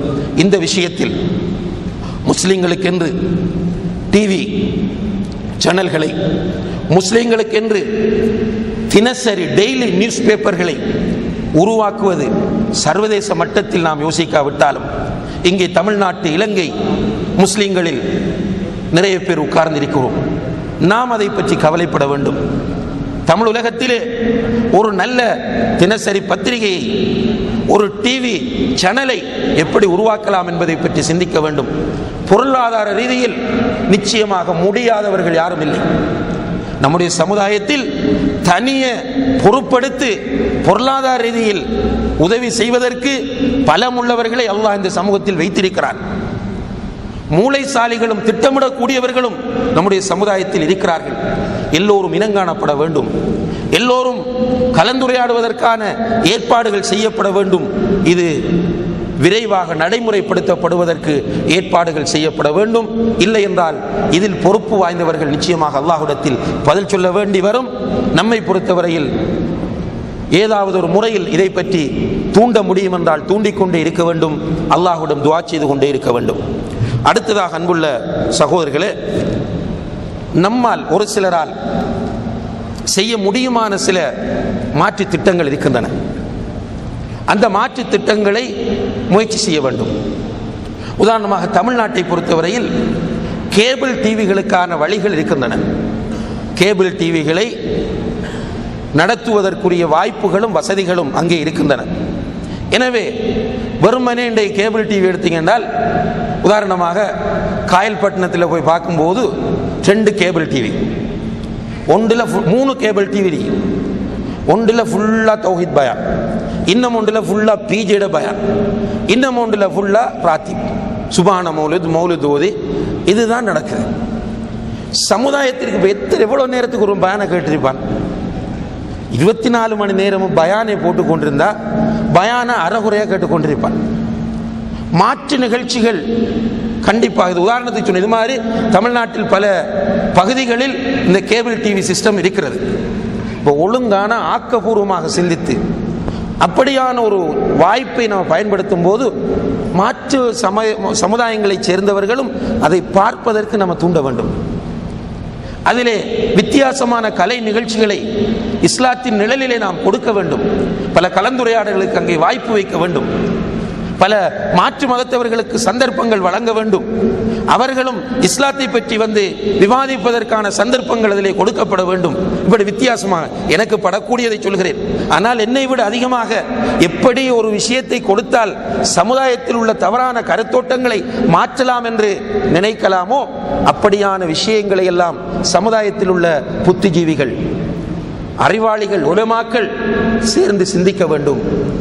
வெறுமனே இன்றைக்கு அதிலே ஒரு பயான் போனால் அதுக்கு மறுப்பு பயான் நடத்தத்தில், அதுக்கு பிறகு இன்னும் ஒரு பயான், இப்படியே பயான் போட்டிருந்தால் பயானை உட்கார்ந்து நீங்கள் ஃபுல்லாக பயான் கேட்டவங்க யாருன்னு கேட்டால் நம்ம சும்மா மேலோட்டமாக தத்தப்போ என்று அரபில் சொல்வார்கள். அதாவது சும்மா போய் ஆய்வு செய்து பார்க்கும்போது எல்லா வீட்டிலையும் அறகுறையாக தான் பயான் கேட்குறாங்க.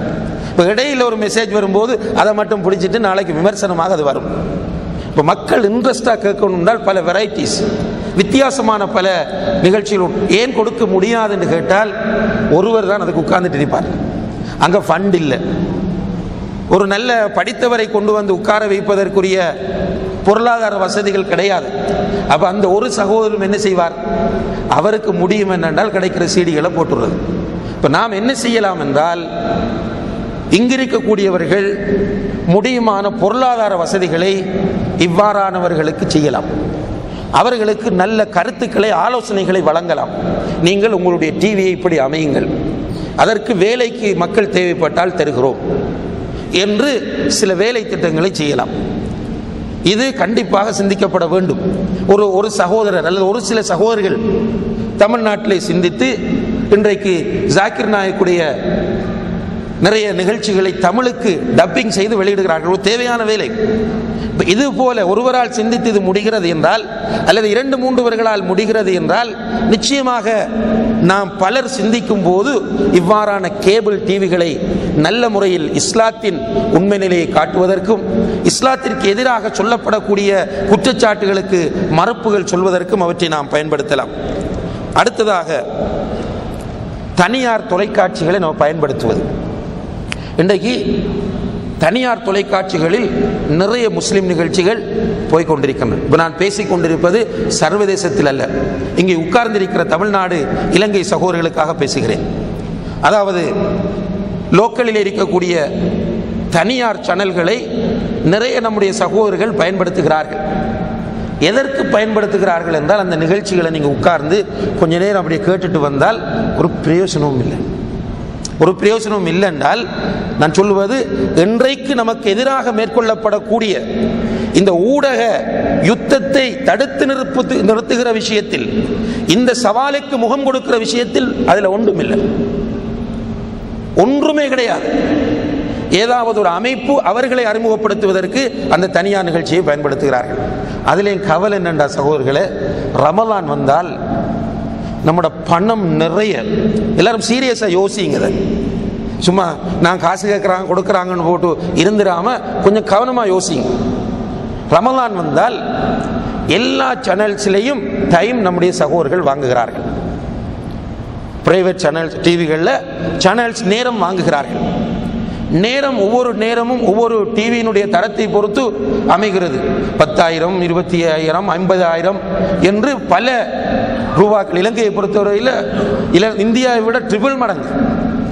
ஒரு அரை மணி நேரம் ஒரு சேனலில் தமிழ்நாட்டில் 20,000 என்றால் இலங்கையில் 50,000 வேணும் அரை மணி நேரத்துக்கு. இப்படியாக வாங்கி என்ன செய்கிறாங்கன்னு கேட்டால், ஒன்று பயான், இதுதான் நடக்குது. ரெண்டாவது, சரி பயான் ரமலான் காலத்தில் ஆன்மீக ரீதியாக தேவை நடக்கட்டும் என்று பார்த்தால், காலையில் 4 to 5 வரைக்கும் எல்லாரும் டைம் வாங்கியிருக்கிறாங்க. சன் டிவியிலையும் 4 to 5 வரைக்கும், ஜெயா டிவியிலையும் 4 to 5 வரைக்கும், தமிழன் டிவியிலையும் 4 to 5 வரைக்கும், எந்த டிவி இருக்கோ எல்லாத்திலையும் 4 to 5 வரைக்கும். யார் பார்க்கறது? ஒரே டைமில் இவ்வளோ காசை ஏன் வேஸ்ட் பண்ணணும்? என்ன பதிவு என்றால், அவர்களுடைய ரிப்போர்ட்டில் வரும், நாங்கள் ரமலானிலே இப்படி நிகழ்ச்சிகள் நடத்தினோம், ஒவ்வொன்றிலையும் 5 பேர் 10 பேர் 100 பேர் பார்த்துட்டு போகிறாங்க. ஆனால் இவ்வளவு செலவு செய்ததை காட்டணுமான்னு கேட்டால் இல்லை. அங்கே பார்க்கக்கூடியவர்களும் சும்மா மக்கள் அல்ல, அவர்கள் இந்த டிவியில் போகாட்டி சிடி எடுத்து பார்க்குற மக்கள் தான். கடையில் விலை கொடுத்து சிடி வாங்கி பார்க்கக்கூடிய மக்கள் தான் அந்த டைத்தை யூட்டிலைஸ் பண்ணுறாங்களே தவிர, இந்த நாம எதிர்பார்க்கிற விஷயம் அந்த நேரத்தில் கொடுபடுதில்லை. இவ்வளவு பணத்தையும் சேர்த்தால் ஒவ்வொரு எல்லா டிவிலையும் எத்தனை சேனல்ஸ் இருக்கோ அத்தனையில் நீங்கள் பார்க்கலாம்.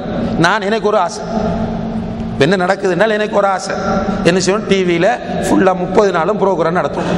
இவர் ஒரு நல்ல தனவந்தர் வந்து பேசுகிறது, நான் ஒரு மௌலவி, நான் புதிய தலைமுறையில் ஒரு ப்ரோக்ராம் செய்யலாம்னு நினைக்கிறேன், ஃபண்ட் பண்ணுறீங்களா? அவர் ஆமன்றுவார். எத்தனை லட்சம்? ஒரு 5 லட்சம். ரமலான் முழுக்க எனக்கு 5 லட்சம் தந்து எந்த பயான். எனக்கு என்ன, மனிதன் பிறப்பு முதல் இறப்பு வரை தலைப்பு, அல்லது மனித குடும்பவியல், அல்லது சமூகவியல், அல்லது வியாபாரம், ஏதாவது ஒரு தலைப்பில் நான் ஃபுல்லாக பேசிக்கொண்டு முடிக்கிறது. அதுக்கு இவர் 5 லட்சம் தந்திருப்பார். இவரை யாருக்கு நான் சான்ஸ் கொடுக்கறதுன்னு இல்லை. என்னை விட டேலண்டாக அந்த தலைப்பை பிரசன்ட் பண்ணுவதற்கு நிறைய பேர் இருப்பார்கள், அவர்களுக்கு நான் சான்ஸ் கொடுக்கறதில்லை. நானே அந்த ப்ரோக்ராத்தை ஃபுல் அண்ட் ஃபுல்லாக செஞ்சு முடிக்கணும் என்ற ஒரு நிலை இன்றைக்கு உருவாகி இருக்கிறது. இந்த ஒரு சின்னத்தனமான நிலையிலிருந்து நம்முடைய சமூகம் உயர்நிலைக்கு உயர்த்தப்பட வேண்டும். உண்மையிலேயே ஆய்வாளர்கள் சொல்கிறார்கள், குறிப்பாக தமிழுலகம் போன்ற உலகத்திலே இந்த பின்னடைவுக்கு காரணம் கல்வி அறிவில் நம்மிடம் காணப்படக்கூடிய வீழ்ச்சி என்று. அதாவது நம்முடைய சிந்தனை விரிவடைய வேண்டும். நான், எனக்கு, என்னுடைய பெயர் கேவலமான நிலை. யூதர்கள் அவன் சொசைட்டின்னு தான் யோசிக்கிறான், அவனுடைய சமூகம் என்று தான் யோசிக்கிறான். ஆனால் நம்ம பேசுறோம், பொருளாதார தடை செய்ய வேண்டும் என்று நம்ம பேசுறோம், பார்க்கிறோம். நோக்கியா அல்லது ஹில்டன் அல்லது இன்டெல் அல்லது ஜான்சன், என்னென்ன கம்பெனி எல்லாம் சொல்றீங்களோ எல்லா கம்பெனியும் அவனுக்கு ஃபண்ட் பண்ணுது என்று சொல்றோம். இஸ்ரேலுக்கு ஃபண்ட் பண்ணுது என்று பேசி இவைகளை புறக்கணிக்க வேண்டும் என்று SMS, இமெயில், ஃபேஸ்புக் எல்லாம் அனுப்புறோம். அப்ப அதுல தெரிய வேண்டிய உண்மையான விஷயத்தை தெரிந்து கொள்வதற்கு நம்ம ரெடி இல்லை. நம்முடைய சொசைட்டி இன்னும் எப்படி இருக்கிறது என்றால், குறிப்பாக மார்க்கத்தை கற்றவர்கள் கூட இந்த சமூகத்தை ஒரு பரந்த நிலைக்கு கொண்டு செல்ல வேண்டியவர்கள், அவர்களுடைய பெயர்கள் பதிவு செய்யப்பட வேண்டும், அவர்களுடைய பெயர்கள் மக்கள் மத்தியிலே பேசப்பட வேண்டும் என்ற நிலையில் தான் இருக்கிறார்கள். இந்த நிலை மாற்றப்பட்டு இவ்வளவு பணமும் எப்படி உதாரணமாக தமிழ்நாட்டிலே 23 அமைப்புகளும் ஒன்று சேர்ந்ததோ, இலங்கையிலே இன்று ஜமியத்துல் உலமாவின் தலைமையிலே தப்லீக் ஜமாத், ஜமாத்தே இஸ்லாமி, தௌஹீத் ஜமாத், ஏனைய தரீக்கா அல்லாத ஏனைய அமைப்புகள் எல்லாம் ஒன்று சேர்ந்தனவோ, இது போன்று ஒன்று சேர்ந்து அந்த பணங்கள் அனைத்தையும் ஒன்றாக திரட்டி என்ன செய்யலாம், என்ன நிகழ்ச்சிகளை இன்று நாம் கொடுக்கலாம், நமக்கு எதிராக மேற்கொள்ளப்படக்கூடிய இந்த ஊடக யுத்தத்திற்கு எதிராக நாம் எப்படி வேலை செய்யலாம் என்று சிந்தித்தால் ஆக்கப்பூர்வமான வேலைகளை இந்த பிரைவேட் சேனல்கள் ஊடாகவே நம்ம செய்வதற்கு வாய்ப்பு இருக்கிறது என்பதை இந்த சந்தர்ப்பத்தில் நாம் புரிந்து கொள்ள வேண்டும். அடுத்ததாக கண்டிப்பாக ஊடகத்துறை சம்பந்தமான விழிப்புணர்வுகளை நாம் நம்முடைய சமுதாயத்திற்கு தொடர்ந்து வழங்கிக் கொண்டே இருக்க வேண்டும். அப்படி வழங்கும் போது நிச்சயமாக ஒரு நல்ல மாற்றம் வரும். எப்படி சுன்னாவை பற்றி விழிப்புணர்வு ஊட்டியதனால் எல்லா பள்ளிவாசல்களிலும் எல்லா இடங்களிலும் சுன்னாவை பற்றிய வாத பிரதிவாதங்களும் சுன்னாவை பின்பற்ற வேண்டும் என்ற ஒரு உணர்வும் மக்கள் மத்தியிலே தோன்றியதோ, அதே போன்று இந்த ஊடகங்களின் முக்கியத்துவம் அடிக்கடி பேசப்பட்டு இதனுடைய நிலைகள் தெளிவுபடுத்தப்படும் போது நிச்சயமாக நம்முடைய சமூகத்தில் எல்லோரும் இதை பற்றி விவாதிப்பார்கள். அப்படி விவாதிக்கிற நேரத்தில் ஒரு நல்ல மாற்றம் இன்ஷா அல்லாஹ் உருவாகும். அதே போன்று அன்புள்ள சகோதரர்களே, கிடைக்கிற சான்ஸ்களை நல்ல முறையில் பயன்படுத்த வேண்டும். சான்ஸ் என்று சொன்னால், சில மீடியாக்களில் சில தலைவர்களுக்கு நிறைய சான்ஸ் கிடைக்கும். சும்மா டிபேட்டுக்கு கூப்பிடுவார்கள், பேட்டிக்கு கூப்பிடுவார்கள். இந்த சந்தர்ப்பங்களில் போய் அந்த மீடியாவில் எனக்கு நெக்ஸ்ட் டைம் சான்ஸ் கிடைக்கணும் என்ற கருத்தில் அல்லது பேட்டி காண்றவனை திருப்திப்படுத்தணும் என்ற அந்த பின்னணியோடு பேசக்கூடாது. அந்த சந்தர்ப்பத்தில் பதிவு செய்ய வேண்டிய செய்திகளை பதிவு செய்துவிட வேண்டும். உதாரணமாக சென்ற 2 அல்லது 3 வாரங்களுக்கு முன்னால், 2 வாரங்களுக்கு முன்னால் புதிய தலைமுறை டிவியிலே ஒரு டிபேட் இருந்தது. அந்த டிபேட்டிலே தமிழ்நாடு சட்டமன்ற உறுப்பினர் ப்ரொஃபசர் ஜவாஹிருல்லா அவர்களும் கலந்து கொள்கிறார்கள். அந்த டிபேட் இலங்கை தமிழர்களுடைய பிரச்சனை. டிபேட்டினுடைய கருப்பொருள் இலங்கை தமிழர்கள் பிரச்சனை. அதாவது தமிழர்கள் என்றால் இந்த விடுதலை புலிகள், அவருடைய மகன் சுடப்பட்டது, இந்த பிரச்சனை. இதுக்குள்ள என்ன செய்கிறார் என்றால், ப்ரொஃபசர் ஜவாஹிருல்லா ஒரு சின்ன சந்தர்ப்பத்தை டக்குன்னு பயன்படுத்தி கொண்டு சொன்னார், நம்ம இன்றைக்கு இலங்கை தமிழர்களுடைய பிரச்சனையை பேசிக் கொண்டிருக்கிறோம், ஆனால் ஒரு 1 மினிட் அல்லது 2 மினிட்ஸுக்குள்ள அவர் டக்குன்னு சொல்லி முடிச்சிட்டார் எல்லாத்தையும். ஆனால் இலங்கையிலே முஸ்லீம்களுக்கு எதிராக ஒரு பயங்கரமான யுத்தம் இப்போது தொடுக்கப்பட்டிருக்கிறது, 10 பள்ளிவாசல்களுக்கும் அதிகமானவை சேதப்படுத்தப்பட்டுள்ளன என்று இலங்கையில் நடக்கக்கூடிய செய்தி அந்த 2 மினிட்ஸுக்குள்ள செய்து கொண்டார். நம்ம என்ன சொல்லணும், இது உதாரணம். இப்படி ஒவ்வொரு தலைவரும் கிடைக்கிற சந்தர்ப்பங்களை பயன்படுத்த வேண்டும். இப்போ இலங்கையில் நம்ம பார்த்தால் கூட இலங்கை பிரச்சனையை பற்றி இலங்கையில் யாராவது ஒரு டிவியில் பேட்டி அழைக்கும் போது நம்ம பேசிட்டோம்னா நாளைக்கு சான்ஸ் இல்லாமல் போயிடுமோ என்ற பயத்திலே சிலர் பேசாமல் அப்படியே வந்துடுவாங்க. அப்போ சந்தர்ப்பத்தை பயன்படுத்தி நம்முடைய செய்திகளை பதிவு செய்ய வேண்டும். அடுத்ததாக அன்புள்ள சகோதரர்களே, ஊடகங்களை புறக்கணிப்பது, இதுவும் நம்ம செய்ய வேண்டிய, இன்றைய நமக்கு எதிராக மேற்கொள்ளப்படக்கூடிய ஊடக யுத்தத்திற்கு நாம் செய்ய வேண்டிய பதிலடிகளில் இது ஒன்று. சில ஊடகங்களை, சில பத்திரிகைகள் நம்ம அப்படியே புறக்கணிக்கணும். நம்முடைய சமுதாயத்தில் யாரும் அந்த பத்திரிகையை வாங்கக்கூடாது அப்படின்னு முடிவெடுத்தால் அவனுக்கு கடைசியில் ஒன்றும் செய்ய முடியாத ஒரு நிலை வரும். இதை நம்ம பண்றல. சமுதாய தலைவர்கள் அறிக்கை விடுவார்கள், ஆனால் நம்ம என்ன இருக்குன்னு பார்ப்போம் என்று அதை வாங்க ஆரம்பிப்போம். சில வெப்தளங்களை மூட வேண்டும் என்று பெட்டிஷன் எழுதி அனுப்பி நம்மளே அதை பார்ப்போம். யூடியூப்ல தி இன்னசென்ஸ் ஆஃப் முஸ்லிம் வந்த நேரத்தில், அந்த ட்ரையல் விடப்பட்டிருந்த நேரத்தில் எல்லோரும் அறிவித்தல் விட்டார்கள், யூடியூபை புறக்கணிப்போம். எல்லாருமே இந்த பெட்டிஷனுக்கு சைன் பண்ணி எல்லாரும் எடுத்து பார்த்ததான். சில கொள்கை பிடிப்போடு இப்படியான மீடியாக்களை புறக்கணிக்கக்கூடிய நிலை நம்மிடத்தில் உருவாக வேண்டும். அடுத்ததாக அன்புள்ள சகோதரர்களே, இன்றைக்கு இருக்கக்கூடிய மிக முக்கியமான ஒரு மீடியா தான் வெப்சைட், இன்டர்நெட், இணையதளங்கள். இந்த இன்டர்நெட்டை நாம் முடியுமானவரை நல்ல முறையில் பயன்படுத்த வேண்டும். ஓரளவு நல்ல சிந்தனை முஸ்லிம் சமுதாயத்தில் உருவாகி வருகிறது. அதனால தான் டியூனிஸில், எகிப்தில் போன்ற இடங்களில் எல்லாம் ஏற்பட்ட அந்த அரசியல் மாற்றங்கள், இந்த வெப்சைட்டை வச்சு ஏற்பட்ட மாற்றங்கள். அதுபோல் இன்றைக்கு நம்முடைய நாடுகளில் நடக்கக்கூடிய விஷயங்களை நாம் ஓரளவு அதில் பதிவு செய்கிறோம். நல்ல இஸ்லாத்தை பற்றிய செய்திகளை பரப்புகிறோம். எனவே நமக்குண்ட ஒரு அந்த எத்திக்ஸ், நல்ல நம்முடைய இஸ்லாம் சொல்லக்கூடிய ஒரு பண்பாடு இருக்க வேண்டும். அதாவது யூதன் இந்த வெப்சைட்டுக்குள்ள நுழைந்து குப்பைகளை அள்ளி வைத்திருக்கிறார். யூத சிந்தனையில் உள்ளவர்களும் முழுக்க முழுக்க குப்பையை கொட்டி வைத்திருக்கிறார்கள். நாம் அந்த குப்பைகளுக்குள் நம்மை தொலைத்து விடாமல் நம்முடைய இலக்கில் தெளிவாக இருக்க வேண்டும். குறிப்பாக இங்கு வேலை செய்யக்கூடிய பெரும்பாலான மக்கள் படித்தவர்கள், இந்த இன்டர்நெட்டை பயன்படுத்தக்கூடியவர்கள்.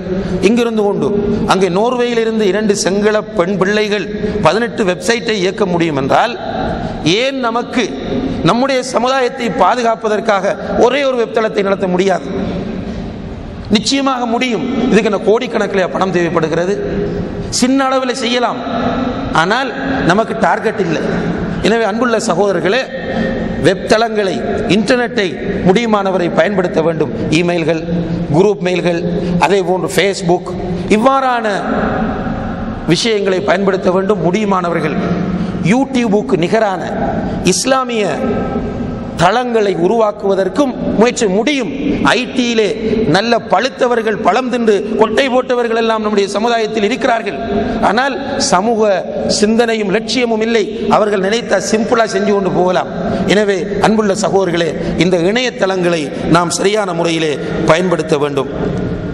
அதே போன்று நாம் நம்முடைய ஜும்மா மேடைகள், முக்கியமான மீடியாக்கள், இந்த ஜும்மா மேடைகள் ஒழுங்குபடுத்தப்பட வேண்டும். மார்க்கத்தில் கருத்து வேறுபாடு என்பது இயல்பானது. சஹாபாக்களுடைய காலத்திலிருந்து கருத்து வேறுபாடு இருக்கிறது, யாரும் மறுக்க மாட்டார்கள். கருத்துக்களை தேவை என்றால் விமர்சிக்கலாம். அதை வைத்து ஆட்களை தாறுமாறாக பேசி பகைமைகளை உருவாக்குற நிலை வரக்கூடாது. அதிலும் குறிப்பாக உலமாக்கள் ஹுத்பா ஓதக்கூடியவர்களுக்கு சோஷியல் ரெஸ்பான்சிபிலிட்டி என்று சொல்லக்கூடிய சமூக பொறுப்புணர்வு இருக்க வேண்டும். ஏதோ என்னை பயானுக்கு கூப்பிடுகிறார், கத்தி தொலைச்சிட்டு போவோம் என்று மிம்பரில் நின்று என்னுடைய விருப்பு வெறுப்புகளை எல்லாம் கொட்டி தீர்க்கிற இடமாக அது ஆக்கப்படக்கூடாது. அப்படியானவர்களை நீங்கள் பார்க்கும்போது அவர்களும் மனிதர்கள், அவர்களை அன்பாக அணுகி யார் போனால் அவரை வெல்லலாம் என்று பார்த்து அப்படியான உலமாக்களோடு கலந்துரையாடுங்கள். அவர்களை கொஞ்சம் நெறிப்படுத்துவதற்கு முயற்சி செய்யுங்கள். மிம்பரில் சமூகத்திற்கு தேவையான முக்கியமான மெசேஜ்கள் பாஸ் பண்ணப்படுவதற்கு, அதை பயன்படுத்துவதற்கு அவர்களை தூண்டுங்கள். இன்றைக்கு சமூகத்தில் செய்ய வேண்டிய எல்லா வேலை திட்டங்களையும் இலகுவாக அந்த இடத்தில் நாம் எத்தி வைத்து விடலாம். என்றால் மற்ற மீடியாக்களை பொறுத்தவரையில் நம்முடைய கான்சன்ட்ரேஷன் அங்கெங்கும் சிதறினாலும் கூட, ஜும்மா என்ற அந்த மிம்பர் என்ற மீடியாவை பொறுத்தவரையில் எல்லோரும் பக்தியாக கேட்டுக்கொண்டிருக்க வேண்டியிருக்கிறது. அந்த நேரத்திலே இதா குல்தலி சாஹிபிக்க அன்சித் வல் இமாம் யக்துப் ஃபகத் லகவுத், இமாம் ஹுத்பா ஓதிக்கொண்டிருக்கும் போது உனது பக்கத்தில் இருக்கிற சகோதரன் பேசுவதை கண்டு நீ வாய்மூடு என்று சொன்னாலும் உன்னுடைய ஹுத்பா வீணாகிவிடும் என்று அல்லாஹ்வுடைய தூதர் சொல்கிறார்கள்.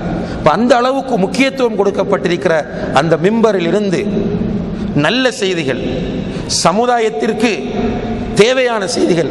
இன்றைக்கு உதாரணமாக இலங்கையிலே ஹலால் ஹராம் பிரச்சனை வந்தது. நம்முடைய சமூகத்துக்கு ஹலால் ஹராம்ண்டா என்னென்று தெரியல,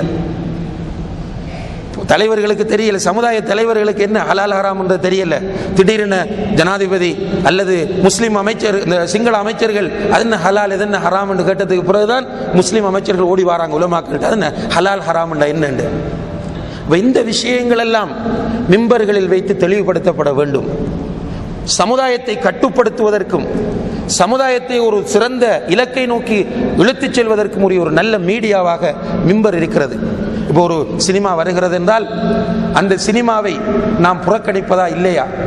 ரோட்டில் இறங்கி, வீதியில் இறங்கி ஆர்ப்பாட்டம் நடத்த வேண்டிய அவசியம் கிடையாது. போஸ்டர் ஒட்டி பெரிய பிரச்சனை உருவாக்க வேண்டிய அவசியம். எல்லா மிம்பர்களுக்கும் இடையில் ஒரு நெட்வொர்க் இருக்குமாக இருந்தால், அந்த மிம்பர்களில் அன்றைய ஹுத்பாவில் எல்லோருமே இந்த சினிமா புறக்கணிக்கப்பட வேண்டியது என்கிற கருத்து பதிவு செய்யப்பட்டால் ஈஸியாக அந்த சினிமாவை தோற்கடித்து விடலாம். எனவே அன்புள்ள சகோதர சகோதரிகளே, அல்லாஹ் ஜல்ல ஷானஹு தஆலா மனிதனை படைத்து மனிதனை ஒரு கூட்டாக வாழக்கூடிய நிலையை ஏற்படுத்தி அவர்கள் மத்தியிலே தகவல்களை பரிவர்த்தனை செய்வதற்காக மீடியாக்களை அல்லாஹு தஆலா ஏற்படுத்துகிறான். இந்த மீடியாக்கள் நபிமார்களால் நல்ல வேலைகளுக்காகவும் இஸ்லாத்தின் தூதை எத்தி வைப்பதற்காகவும் பயன்படுத்தப்பட்டிருக்கிறது. இஸ்லாத்தின் எதிரிகளால் இஸ்லாத்தை அழிப்பதற்காகவும் முஸ்லிம்களுக்கு எதிராகவும் பயன்படுத்தப்பட்டிருக்கிறது. அந்த வகையில் இறுதி தூதர் முஹம்மது ஸல்லல்லாஹு அலைஹி வஸல்லம் அவர்களுடைய இந்த உம்மத்திலே முஸ்லிம் எதிரிகள், குறிப்பாக யூதர்களும் மேற்கத்திய கிறிஸ்தவர்களும் இந்த பிற எதிரிகளும் அவர்களுடைய சிந்தனை சார்ந்தவர்களும் முஸ்லிம்களை எதிர்ப்பதற்காக வேண்டி இந்த மீடியாக்களை பயன்படுத்தி கொண்டிருக்கிற போது நாம் அனைவரும் பொறுப்புணர்வோடு சிந்தித்து இந்த மீடியாக்களை எப்படி எதிர்கொள்வது என்பதை பற்றி ஆக்கப்பூர்வமாக கலந்துரையாடி நல்ல முடிவுகளை எடுக்க வேண்டும். எல்லாம் வல்ல அல்லாஹ் ஜல்ல ஷானஹு தஆலா அதற்கு நம் அனைவருக்கும் தௌஃபீக் செய்வானாக. வ ஆகிரு தஅவானா அனில் ஹம்துலில்லாஹி ரப்பில் ஆலமீன். வஸ்ஸலாமு அலைக்கும் வரஹ்மத்துல்லாஹி வபரகாத்துஹு.